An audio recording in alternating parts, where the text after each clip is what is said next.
Bonjour à tous, bienvenue dans ce quatrième épisode des webinaires du projet PEI Santé du végétal, qui porte donc aujourd'hui sur les plantes de service et leurs utilisations dans le cadre de la gestion des adventices. Donc je me présente Élodie Pipon, chargée de mission à Végépolis Vallée et en charge de l'animation d'un des volets du projet PEI Santé du végétal, dont je détaillerai la teneur en introduction. Je suis accompagnée aujourd'hui de Céline Bourlet, chargée de mission expérimentation agronomie à la Chambre d'agriculture des Pays de la Loire, qui interviendra pour un partage d'expériences autour des grandes cultures, avec une présentation de résultats obtenus dans le cadre de projets, dont le projet Progrès Live notamment.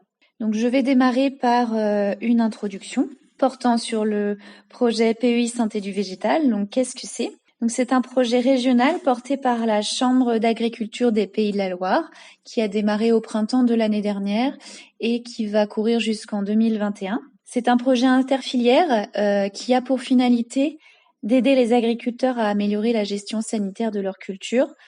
Il porte sur deux grandes thématiques que sont la diversification des cultures et les pratiques alternatives en protection des cultures, le tout décliné en 4 volets. Les objectifs de ce projet, c'est dans un premier temps d'identifier, de compiler et de diffuser des connaissances déjà acquises et opérationnelles, et dans un second temps d'accompagner dans le cadre de groupes opérationnels des agriculteurs testant des pratiques et modes d'organisation alternatifs. Donc les éléments que je vais vous présenter aujourd'hui sont issus d'un des travaux du volet 2.1 de ce projet. Donc volet qui s'intitule Techniques alternatives aux produits phytosanitaires, connaissances et savoir-faire disponibles en interfilière. Donc c'est le volet que j'anime et l'étude consiste en l'élaboration d'un panorama des pratiques actuelles et en développement, à l'identification des leviers les plus pertinents pour le contexte régional et pouvant notamment être étendus d'une filière à une autre, et à la construction d'un plan d'action pour en favoriser l'appropriation par les producteurs.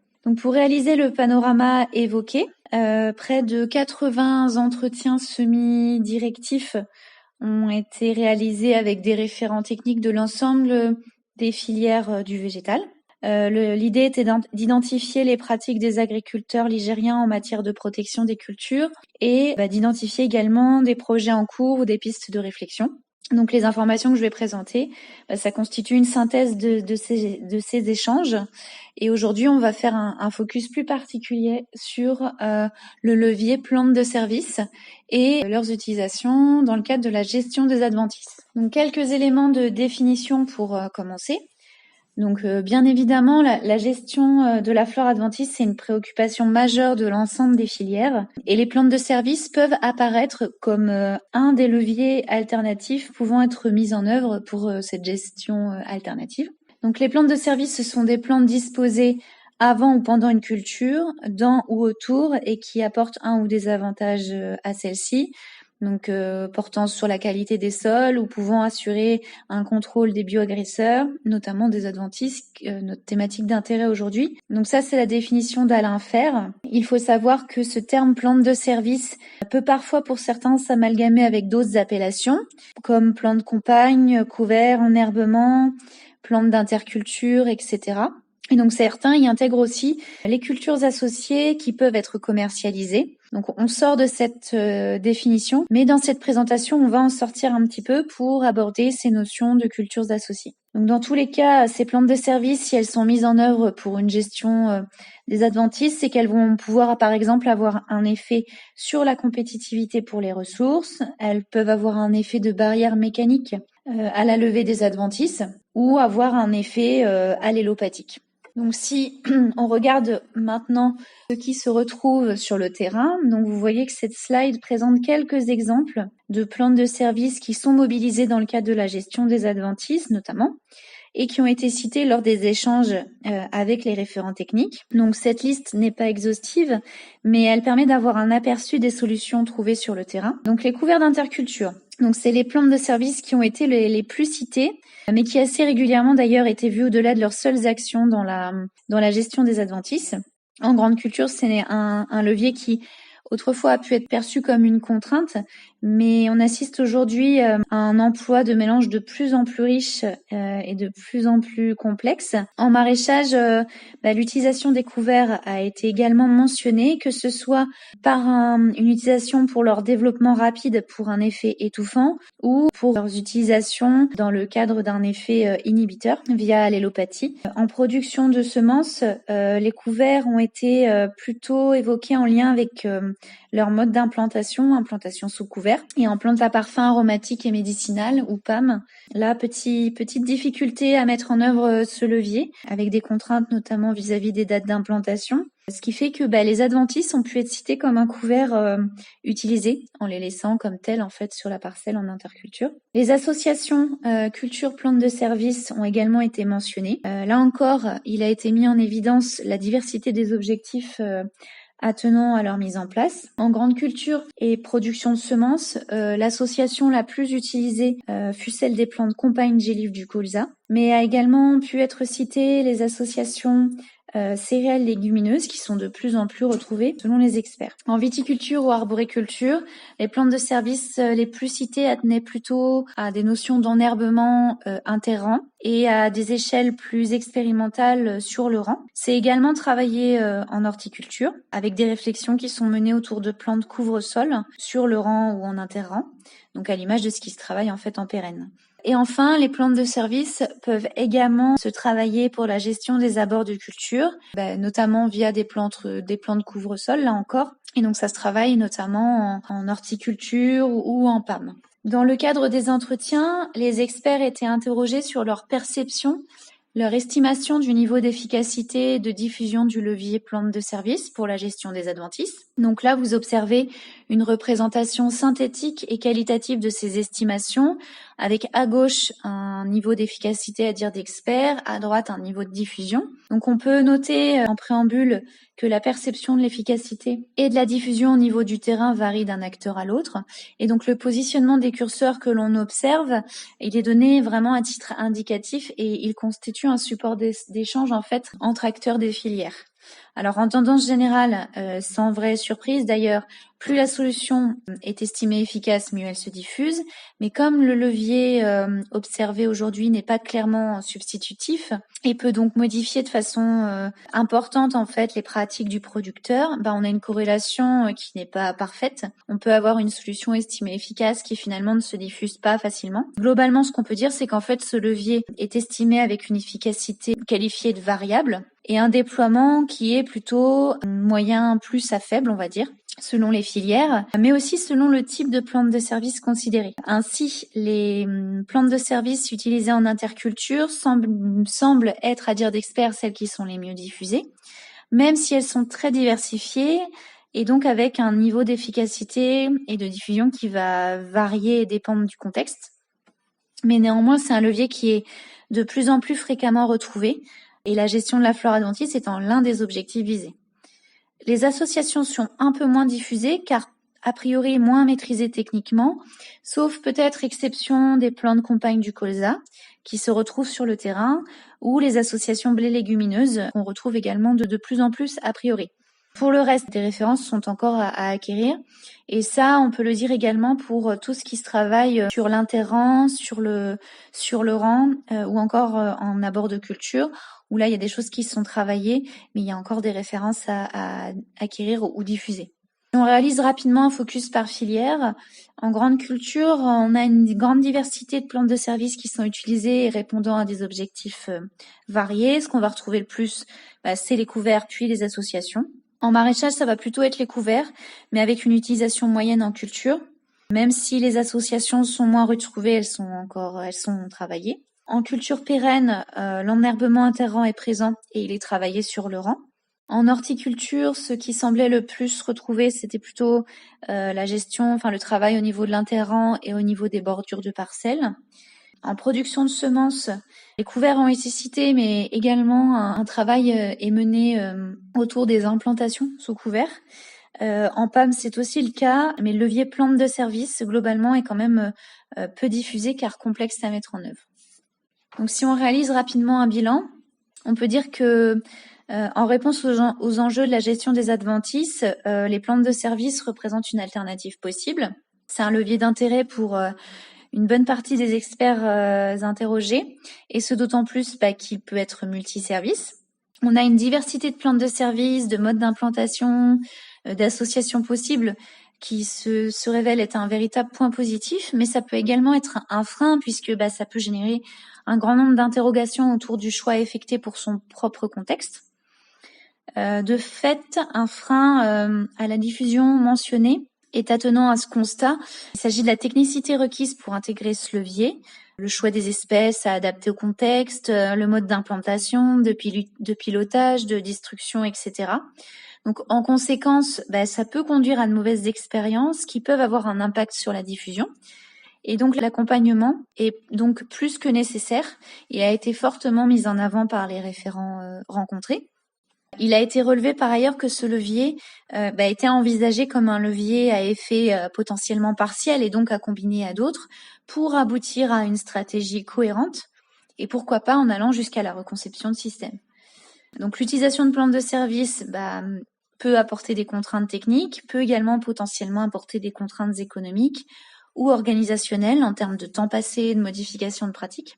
Et donc il y a un certain nombre de travaux qui sont encore à mener pour mieux connaître les impacts positifs ou négatifs de ces plantes dans les systèmes de culture, les processus et interactions qui rentrent en jeu, les modes de gestion en fonction des espèces choisies, les modes d'implantation, etc. Et donc certains référents ont pu marquer leur intérêt pour une mise en commun de ces connaissances et résultats en interfilière pour pouvoir aller plus loin et plus vite dans le déploiement de ce levier. Donc un bon nombre des filières et référents interrogés travaillent cette thématique, plantes de service, pour la gestion des désadventices, ou plus généralement la thématique des plantes de service. Donc en testant des espèces, des associations, des modes d'implantation, plantes couvre-sol, couverts, semi-sous couverts, enherbement en interrang ou sur le rang.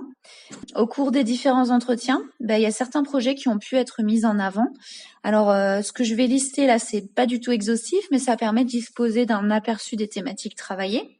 Donc, par exemple, il y avait le CASDAR Alliance qui s'est terminé en 2016-17 autour de l'amélioration des performances écologiques et économiques par association de plantes de services légumineuses dans des systèmes de culture à base de blé et de colza.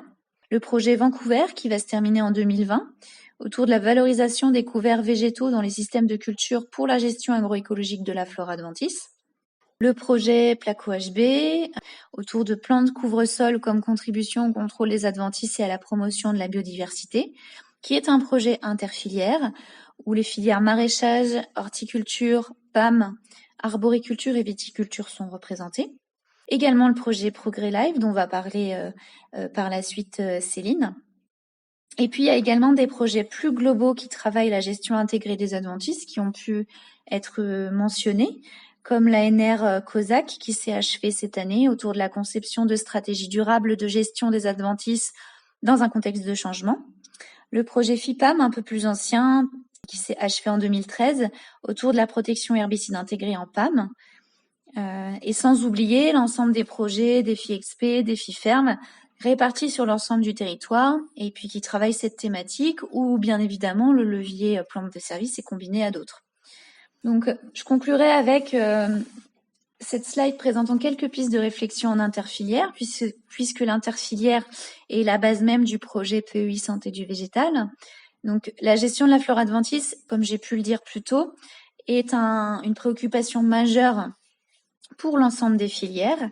Et donc, le levier plantes de service est revenu assez régulièrement lors de mes échanges lorsque j'interrogeais les experts sur les sujets possibles à travailler en interfilière. Donc, ces experts ont pu voir des rapprochements, par exemple, entre les cultures, les filières pérennes, pour travailler sur l'interrang, pour travailler sur le rang. Les grandes cultures se penchent également sur cette gestion de l'enherbement en culture pérenne. La filière maraîchage voit un lien possible avec les grandes cultures pour travailler sur les couverts, mais également un lien avec l'horticulture. Et donc, inversement, la filière production de semences voit un lien avec la filière maraîchage ou grande culture, les PAM avec les maraîchers ou les producteurs de semences. Donc, il y a véritablement des liens qui peuvent être imaginés. Et en fait, ça porte surtout sur la communication mutuelle des connaissances acquises via l'expérimentation, les résultats obtenus quant à l'efficacité des pratiques ou espèces testées. En fait, ce qui a été mis en avant, c'est l'importance de partager en interfilière toutes ces connaissances, de les regrouper, pourquoi pas de même mettre en commun des moyens pour de l'expérimentation interfilière ou de mutualiser certains essais, voire de profiter des screenings existants pour tester ce qui a été identifié dans d'autres filières comme intéressant. Donc vraiment, cette notion d'interfilière, c'est vu comme un moyen de mutualiser les forces et de s'inspirer des autres filières peut-être plus avancées ou qui ont tout simplement testé des choses non encore testées au sein de sa propre filière. Donc voilà, pour en fait aller plus loin et plus vite dans le déploiement du levier. Donc l'ensemble des éléments que je viens de présenter, ça constitue une première brique en fait pour la suite des travaux du projet. Et il s'agit de résultats plutôt qualitatifs qui vont être illustrés aujourd'hui par un exemple concret des résultats obtenus dans le cadre de projets. Donc ça va être le contenu du témoignage de Céline Bourlet à qui je donne la parole. Donc je vais vous parler maintenant de l'utilisation des plantes de service pour la gestion des adventices, surtout dans le contexte, dans le cadre des grandes cultures et pour les plantes de service cultivées en même temps que la culture principale.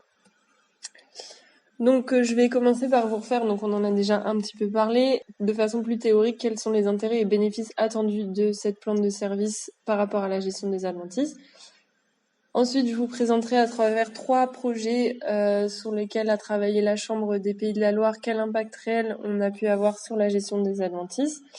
Et ensuite, concrètement, comment est-ce qu'on met ce levier en œuvre dans sa parcelle et quelles questions on a à se poser avant de le faire.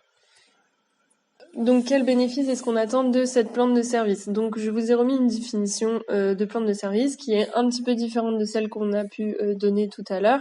Donc là, on parlera surtout d'espèces qui accompagnent la culture principale et qui permettent de remplir des fonctions d'amélioration des processus de développement de la culture ou de régulation des bioagresseurs. Donc ici, les adventices. Sachant qu'on aura des cas où cette plante de service est récoltée et des cas où elle n'est pas récoltée. Donc a priori, l'utilisation d'une plante de service pour la gestion des adventices semble un levier intéressant, surtout en agriculture biologique, c'est quelque chose qui est déjà utilisé, mais aussi en agriculture conventionnelle ou dans le contexte actuel où on essaie de diminuer l'usage des produits phytosanitaires. Donc si on regarde de façon théorique ce qu'on attend de cette plante de service quand elle est cultivée avec notre culture principale, c'est qu'elle entre en compétition avec les adventices pour la lumière, pour l'eau et les nutriments, voire qu'elle ait d'éventuels effets allélopathiques, donc c'est le cas par exemple de l'avoine, sur ces adventices. Donc au final, on cherche une plante de service qui sera récoltée ou non, mais qui aura une levée rapide, qui aura un développement de biomasse important, et un bon pouvoir couvrant, donc pour pouvoir entrer en compétition avec ces adventices. Mais si elle entre en compétition avec les adventices, elle entre aussi en compétition avec la culture principale. Donc on aimerait aussi que cette plante de service ne pénalise pas trop notre culture principale. Donc, quel impact réel est-ce que ça a? Donc, quels résultats est-ce qu'on a obtenus, nous, dans nos 3 projets? Donc, je vais vous présenter ça maintenant. Pour le premier projet, donc c'est le projet Progrès Live, dont le gros objectif était d'améliorer l'autonomie protéique des élevages de l'Ouest. Dans ce cadre-là, du coup, on s'est intéressé à la févrole, aux pois protéagineux et aux lupins. Donc, qui sont 3 cultures qui ont un intérêt agronomique assez important et qui ont un intérêt aussi pour l'autonomie protéique dans un contexte actuel de volonté de diminuer le soja importé des Amériques.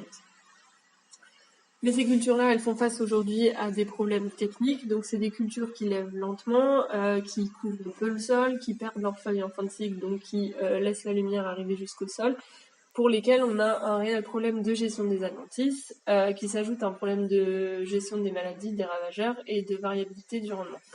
Donc, on a mis en place un réseau d'essais, à la fois en agriculture conventionnelle et en agriculture bio, en Bretagne et en Pays de la Loire pendant 4 ans pour tester l'ajout d'une céréale assez protéagineux pour améliorer la gestion du salissement et sécuriser le rendement, que ce soit le rendement du protéagineux ou le rendement total de l'association.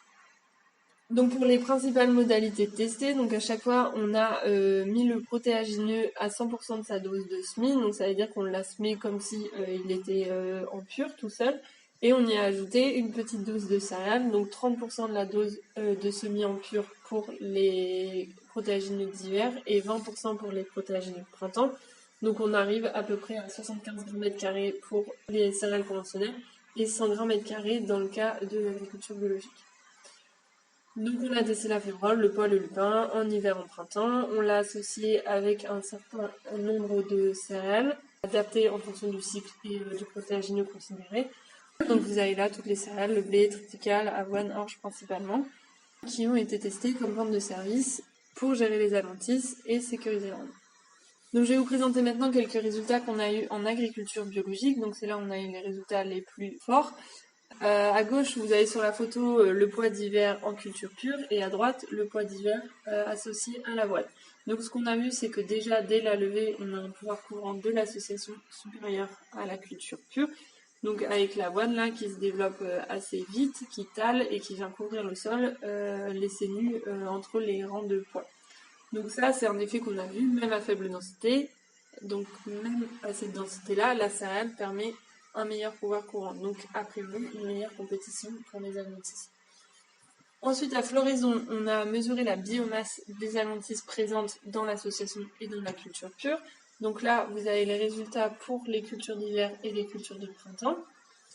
Sur le graphe en ordonnée, on a la biomasse adventice de l'association et en abscisse la biomasse adventice de la culture pure.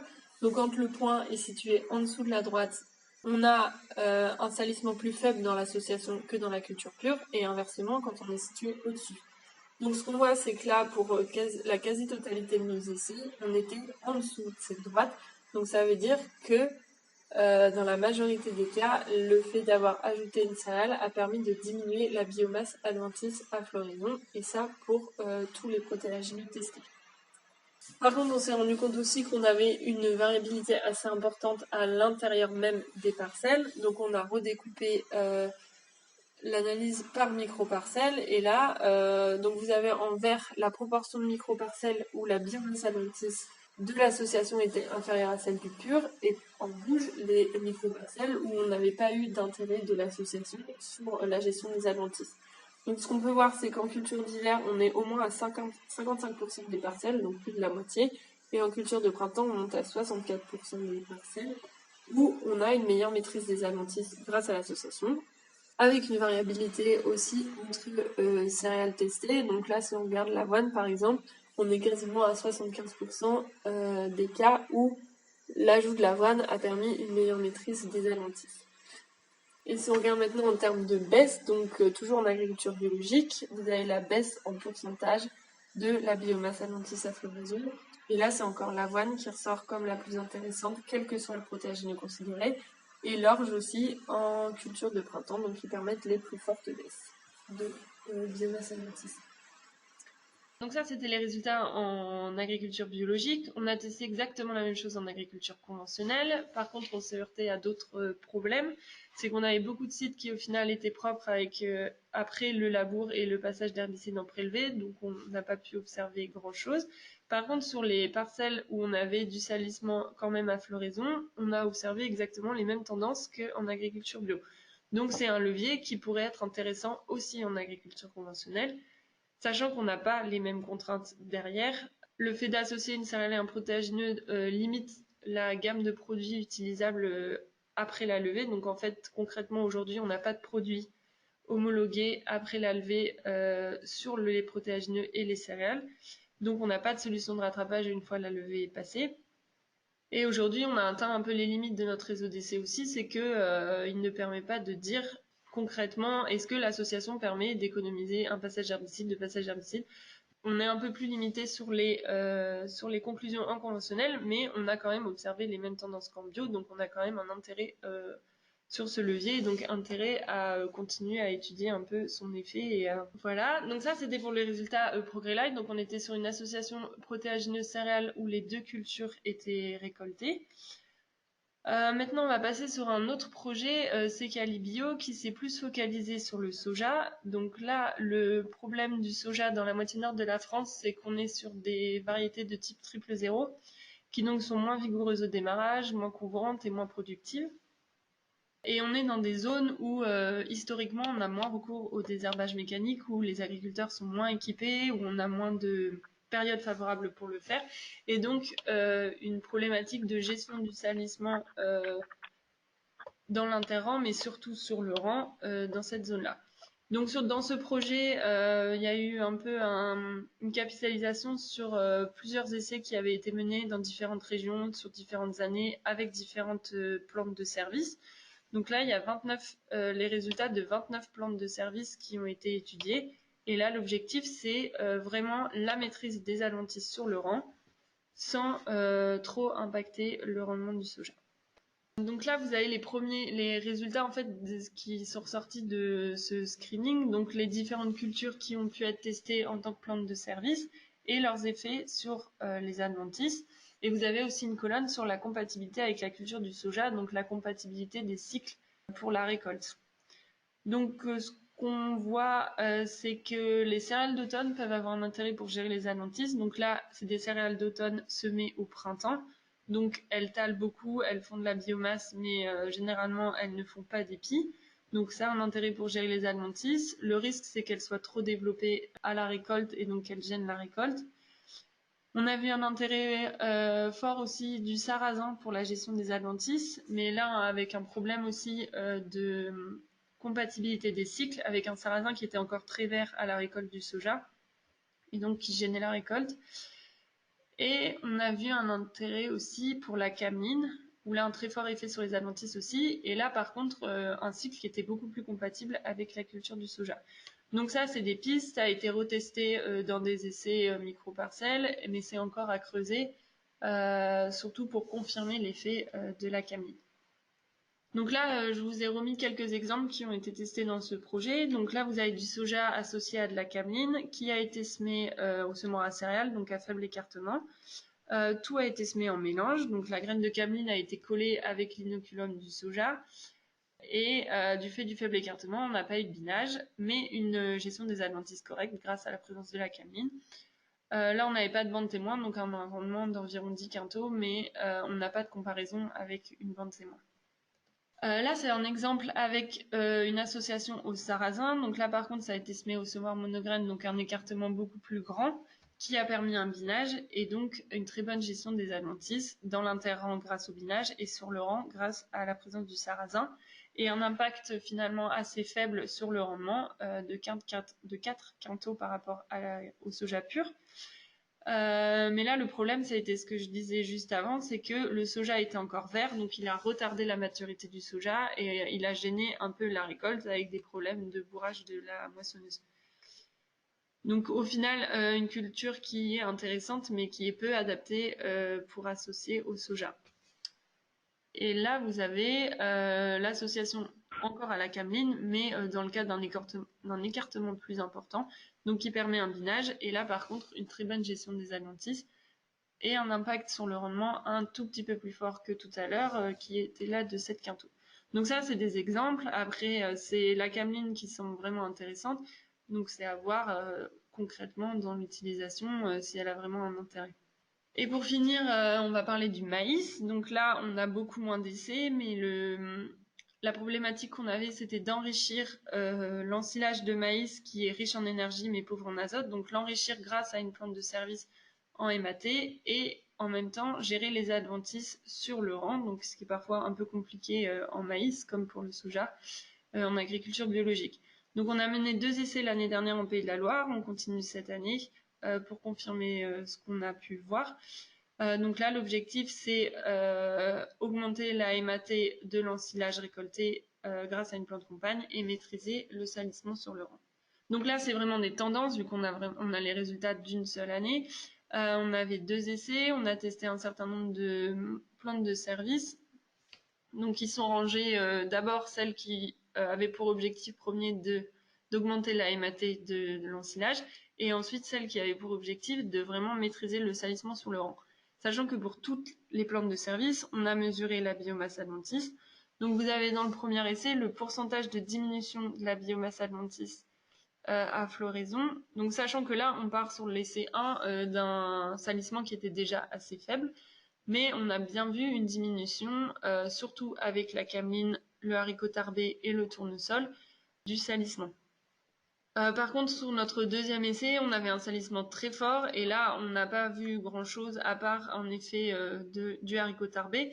Donc ça montre aussi les limites quand on arrive dans des salissements très importants. Généralement, la plante de service seule ne suffit pas à gérer le salissement. Et là, il y a d'autres leviers à mettre en place pour vraiment gérer les salissements importants.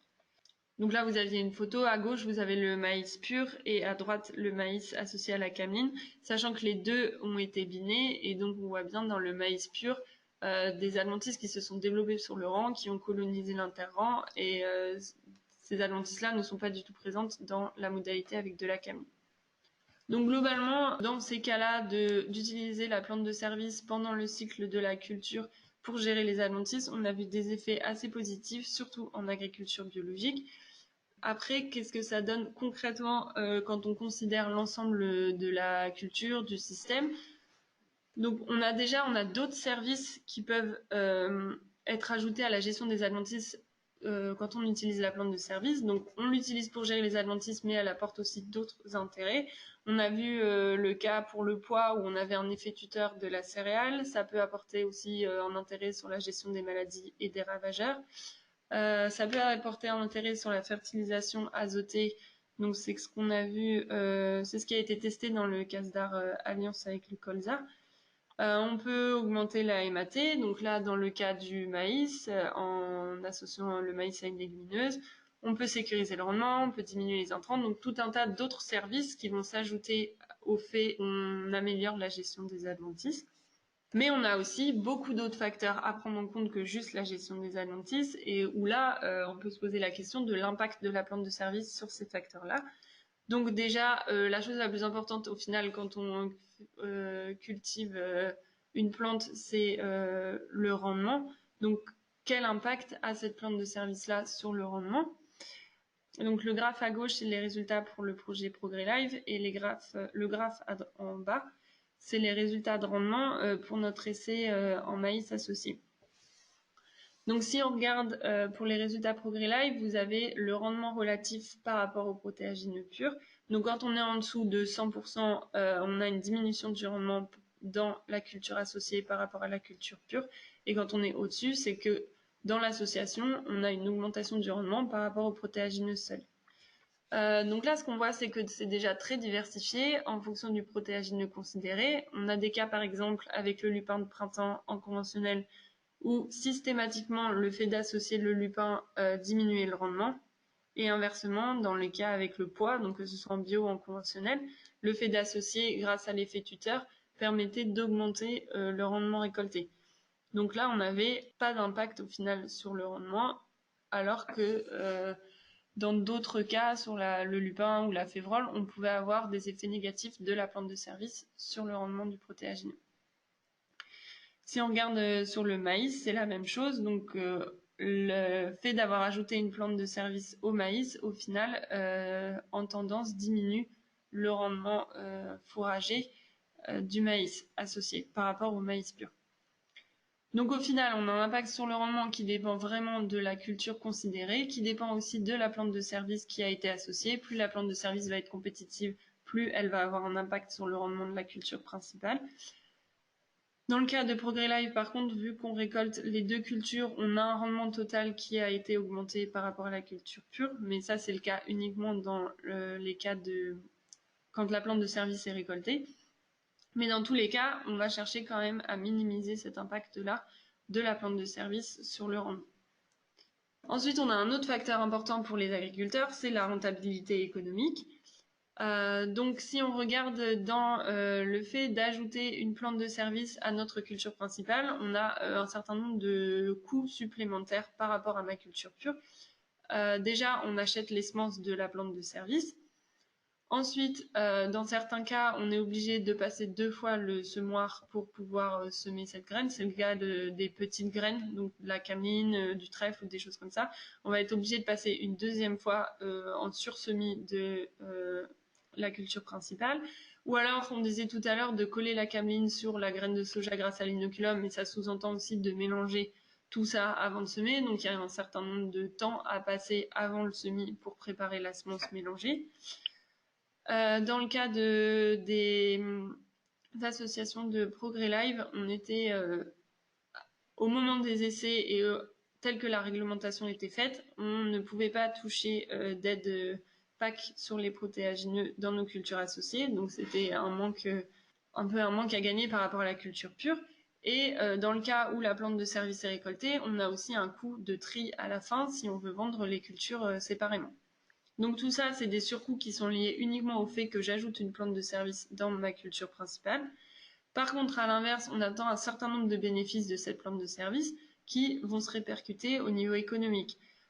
Si ma plante de service a un intérêt pour gérer les adventices, on va limiter l'utilisation. Donc normalement, on s'attend à limiter l'utilisation des herbicides chimiques ou le passage d'outils de désherbage mécanique. Donc là, on va gagner sur ces postes-là.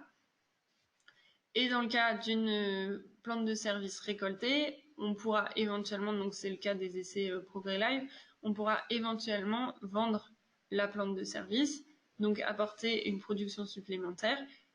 Et cette plante de service pourra également servir de sécurité en cas d'échec de la culture principale et donc permettre de récolter quand même quelque chose à la fin, même si la culture principale n'est pas récoltable, et donc d'assurer au niveau économique un minimum de revenus.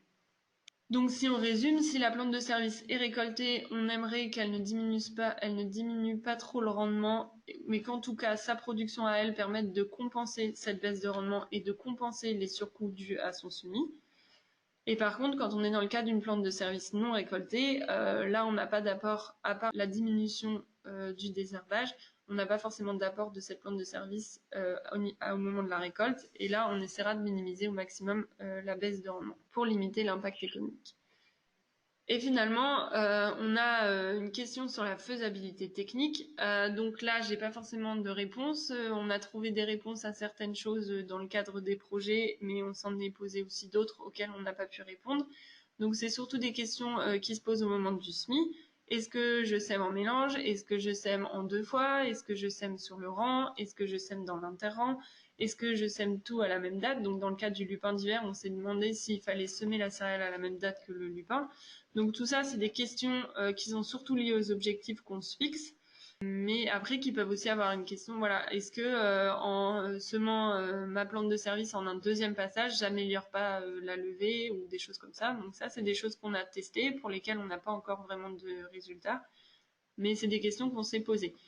Et au niveau de la récolte et du tri, donc là c'est pareil, est-ce que je veux ou non récolter ma plante de service? Dans ce cas-là, je vais pas gérer les choses de la même façon.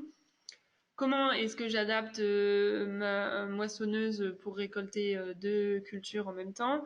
Et comment est-ce que je fais pour trier? Est-ce que je trie chez moi? Est-ce que je trie à la ferme? Est-ce que j'ai envie de trier? Donc tout ça, c'est des questions que peut se poser l'agriculteur et qui dépendent vraiment de chaque contexte et des objectifs. Et donc on en vient au final, comment est-ce que je fais pour choisir ma plante de service? Donc toujours dans ce contexte plante de service semée avec la culture principale. Donc là encore, ça dépend des objectifs. J'ai résumé ça à 2 grands objectifs. Est-ce que mon objectif, c'est de maîtriser les adventices ou de sécuriser la production? Donc c'est les 2 grosses questions qu'on s'était posées dans Progrès Live. Et donc là, on a un gradient de compétitivité de la plante de service qui dépend de mon objectif. Si je veux maîtriser les adventices, c'est mon premier objectif, on va choisir une plante de service un peu plus compétitive pour vraiment entrer en compétition avec les adventices. Par contre, si je veux minimiser au maximum l'impact sur mon rendement, on va limiter la compétitivité de la plante de service. Et ensuite, ça dépendra de ce que je veux faire de cette plante de service à la récolte. Est-ce que je veux la récolter? Est-ce que je ne veux pas la récolter? Dans le cas, est-ce que je veux qu'elle ait disparu au moment de la récolte? Donc, il faudra plutôt choisir une plante de service gélive. Est-ce que je veux qu'elle soit encore là? Si je la récolte, est-ce que je veux la vendre? Est-ce que je veux l'auto-consommer? Donc si je veux la vendre, est-ce que je vais pouvoir la trier? Est-ce que il existe aujourd'hui un débouché pour cette plante de service-là si je veux la vendre? Donc tout ça, ça dépendra vraiment des objectifs, sachant qu'il faudra toujours faire attention à la compatibilité des cycles. Donc on l'a vu avec le soja et le sarrasin, ça pose vraiment des problèmes à la récolte. Donc là, c'est vraiment quelque chose à vérifier avant, et aussi vérifier l'existence d'un débouché. On a vu en conventionnel, si on arrive avec de l'avoine ou du seigle et qu'on veut le vendre, est-ce que j'ai un débouché à côté de chez moi pour vendre ces cultures-là? Donc pour aider les agriculteurs et les techniciens à choisir, puisque tout ça c'est un peu au cas par cas au final, on a fait dans le cadre de Progrès Live, on est en train de faire des fiches par protéagineux où on a des grilles de décision sur l'association et sur le choix de la céréale à associer avec mon protéagineux. Donc on a également une synthèse de tous les résultats qui va être mis en ligne. Donc tout ça, ce sera disponible à la fin de l'année.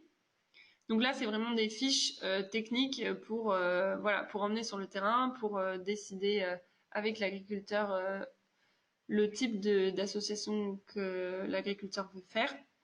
On a aussi à la chambre dans notre pôle bio une fiche technique pour la conduite des associations céréales protéagineux pour une récolte en grains. Donc là, on a un gradient. Tout à gauche, vous avez des associations avec beaucoup de protéagineux et un tout petit peu de céréales. Donc là, la plante de service, c'est la céréale. Et tout à droite, vous avez des associations avec beaucoup de céréales et peu de protéagineux. Donc là, la plante de service, c'est le protéagineux, principalement pour augmenter la teneur en protéines du blé. Donc sur ces fiches-là, vous avez toute la conduite de l'association à partir du semis jusqu'à la récolte, et vous avez aussi les plantes de service conseillées avec les densités, les variétés conseillées. Et pour ceux qui aimeraient aller un peu plus loin et avoir vraiment les résultats chiffrés de tous ces projets-là, on a tous les ans, on publie une synthèse des expérimentations qui sont menées à la Chambre des Pays de la Loire. Donc vous retrouverez, donc là vous avez la même chose, donc il y en a une en bio et une en conventionnel. Donc si vous voulez les résultats, donc on a parlé du soja, du maïs, des essais protéagineux céréales, vous retrouvez les résultats de tous ces essais-là dans ces deux synthèses. Donc tous ces documents-là sont disponibles sur le site de la Chambre. Je vous ai remis sur la dernière diapo les liens vers tous ces documents-là. Donc voilà, donc en conclusion, ajouter une plante de service pour gérer les adventices à la culture principale est un levier intéressant. Mais comme tous les leviers, il faudra des fois l'associer, à le combiner à d'autres leviers pour qu'il soit vraiment efficace. Et ce sera un levier qui est intéressant, mais forcément qui dépendra du contexte et qui sera pas forcément intéressant dans tous les contextes. Donc c'est des choses à raisonner comme tous les autres leviers. Est-ce que c'est intéressant dans mon contexte? Est-ce que je le mets en œuvre avec quel autre levier? Et quel impact ça va avoir sur mes autres facteurs de production, donc notamment sur le rendement et les résultats économiques. Bien réfléchir aussi en amont à l'impact que cette plante de service va avoir sur ces facteurs-là. Donc là, ce qu'on a présenté, c'était surtout des résultats en agriculture biologique, puisque aujourd'hui, c'est en grande culture, c'est là où ce levier est le plus utilisé et le plus développé, sachant que on a vu qu'il avait un intérêt aussi en agriculture conventionnelle, surtout aujourd'hui où, comme on le disait au début, on est dans un cadre de diminution des intrants, où on est à la recherche de nouveaux leviers pour gérer les adventices. Donc ça peut avoir un intérêt aussi en conventionnel. Par contre, en agriculture conventionnelle, on fait face à d'autres freins qui ont déjà été levés en fait en agriculture biologique, surtout au niveau de la collecte ou sur le type d'association comme dans Progrès Live, on se heurte un peu aux coopératives qui ne veulent pas récolter forcément ce genre d'association, ou alors à des meuneries qui ne veulent pas de blé issu d'associations avec des protéagineux. On a des problèmes de débouchés aussi en agriculture conventionnelle ou en bio on peut se permettre d'associer par exemple le protéagineux à de l'avoine ou du seigle qui ont un effet très intéressant sur la gestion des adventices, mais où en conventionnel on aura un peu de mal à trouver des débouchés pour ces cultures-là si on souhaite les vendre. Donc voilà, donc c'était surtout en grande culture. Après, il y a un certain nombre de choses, donc les principes qui sont derrière. Le fait d'utiliser une plante de service pour la gestion des adventices, le fait d'avoir une plante de service couvrante qui se développe bien, tout ça, c'est des principes qui peuvent être appliqués aussi dans les autres filières, surtout en culture pérenne, je pense en viticulture, en arboriculture, où on peut utiliser un peu les mêmes principes pour gérer les adventices. Voilà, merci beaucoup de votre attention. Et là, je vous ai remis tous les liens. Donc, si vous voulez après vous rendre sur les pages des différents projets pour aller un peu plus en profondeur sur les résultats qu'on a pu avoir. Alors, merci pour cette intervention. Du coup, on va prendre un temps pour répondre aux questions qui ont pu être posées par écrit dans le chat. Qui sont les experts qui ont été interrogés dans le cadre des travaux de mon volet? Donc oui, c'est un terme générique que j'utilise, mais en gros, j'ai pu interroger des conseillers, des animateurs de groupes d'agriculteurs, des techniciens, des expérimentateurs et des chercheurs. Donc un panel assez large des différentes filières du végétal, donc grande culture, maraîchage, arboriculture, viticulture, horticulture, plantes à parfum aromatique et médicinales et production de semences. Donc qui m'ont permis en fait d'établir cet état des lieux des pratiques actuelles et qui m'ont aussi permis d'appréhender les projets qui étaient concrètement en cours ou les pistes de réflexion envisagées. Création de nouvelles variétés végétales en plantes de service. Quels organismes, entreprises travaillent sur cet axe? Est-ce que tu as connaissance? Le GEVES travaille là-dessus, si je dis pas de bêtises. Et quelqu'un dans le chat répond, peut-être Geoffrey Drio en entreprise. Est-ce que tu connais des essais sur la problématique ambroisie? Non. Non. J'ai pas...